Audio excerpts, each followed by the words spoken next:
Hayda, mən bilmirəm bu Barselona rəhbərliyi nə etmək istəyir.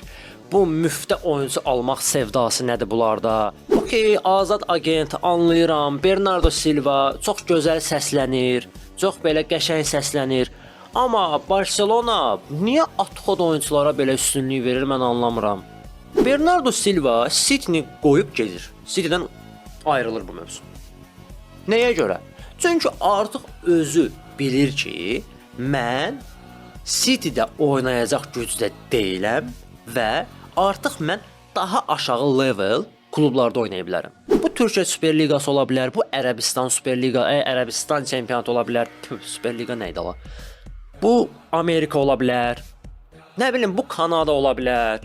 Bernardo Silva ilə kimlər maraqlanır? Galatasaray maraqlanır, Ərəbistan klubları maraqlanır və Barcelona maraqlanır. Heç bir top klub maraqlanmır oyuna.